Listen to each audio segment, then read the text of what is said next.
Hello, this is Jay from 3C channel. So இந்த வீடியோல நம்ம என்ன பார்க்க போறோம்னா இன்னொரு பிளானட்ல லைஃப் எக்ஸிஸ்ட் ஆகுதா அப்படினு ரீசன்ட்டா வந்த நியூஸ் பத்தி டீடைலா பார்க்கலாம். ஸோ இவர் தான் நிக்கு மதுசூதன். இவர் வந்து ஒரு இந்தியன் பிரிட்டிஷ் ப்ரொஃபஸர் ஆஸ்ட்ரோஃபிசிக்ஸ்லையும் எக்ஸோபிளானட்டரி சயின்ஸ்லையும். ஸோ இவர் தான் வந்து ஒரு டீம் லீட் பண்ணுறாரு. ஸோ இவர் கொடுத்த டேட்டாஸ் மூலியமாக தான் நம்ம ரீசெண்டாக வந்த நியூஸ் என்ன எதை பற்றி வந்திருக்குங்கிறத பார்க்க போகிறோம். எதன் மூலயமா நம்ம இந்த டேட்டாவெல்லாம் நம்ம கலெக்ட் பண்ணோம்னா ஜேம்ஸ் வெப் டெலஸ்கோப், இது நாசா சென்ட் பண்ண ஜேம்ஸ் வெப் டெலஸ்கோப் கொடுக்கக்கூடிய டேட்டா மூலயமா நிக்கு மதுசூதன் அண்ட் அவரோட டீம் வந்து இதை நம்ம எக்ஸ்பிளைன் பண்ணுறாங்க. Planet.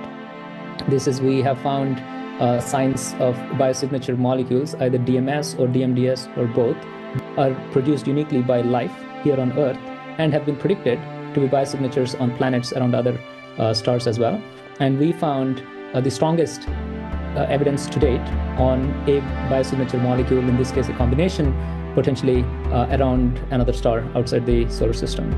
And ஸோ என்ன டிடெக்ட் பண்ணியிருக்காங்க ரிசர்ச்சர்ஸ்னால், ஸோ எக்ஸோ பிளானட் அதாவது K2-18bங்கிற ஒரு எக்ஸோ பிளானட்டில் வந்து அதோட அட்மாஸ்பியரில் டைமெத்தட் சல்ஃபைடையும் டைமெத்தட் டைசல்ஃபைடையும் டிடெக்ட் பண்ணியிருக்காங்க. ஸோ இது டிடெக்ட் பண்ணுற மூலயமா எப்படி லைஃப் இருக்கும் அப்படின்னு சொல்கிறாங்கன்னா, இது எல்லாமே ஒரு பயாலஜிக்கல் ப்ராசஸ் நடக்கும்போது மட்டும்தான் அந்த காம்பவுண்ட்ஸோ அந்த கெமிக்கல்ஸோ டிடெக்ட் ஆகும். ஸோ இந்த கெமிக்கல்ஸோட கம்போசிஷன் நமக்கு டிடெக்ட் ஆகுதுன்னா மேபி அங்கே லைஃப் எக்ஸிஸ்ட் ஆகலாங்கிறது ஒரு ஹைப்போதீசிஸாக வைக்கிறாங்க. ஸோ இதுதான் அவங்க டிடெக்ட் பண்ண ஸ்பெக்ட்ரம் டேட்டா. இது வந்து அட்மாஸ்பியரிக் கம்போசிஷன் பற்றி சொல்கிறாங்க. ஸோ இது எப்படி டிடெக்ட் பண்ணியிருக்காங்கன்னா அதாவது ஜேம்ஸ் வெப் டெலஸ்கோப்போட near infrared imager and slitless spectrograph மூலியமாகவும் நியர் இன்ஃப்ராரெட் ஸ்பெக்ட்ரோகிராஃப் மூலியமாகவும் நம்ம வந்து இதில் பார்க்கலாம். ஸோ அபண்டன்ஸ் ஆஃப் மீத்தேன் இருக்குது. ஸோ மீத்தேன் கார்பன் டை ஆக்சைடை டிடெக்ட் பண்ணியிருக்காங்க, as well as possible detection of dimethyl sulfide.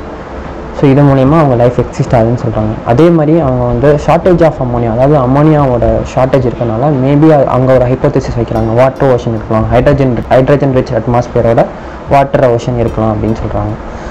So இது ஒரு ஹேபிட்டபிள் சோனாகவும் இருக்கலாங்கிறது அவங்களோட ஹைப்போதீசிஸ்.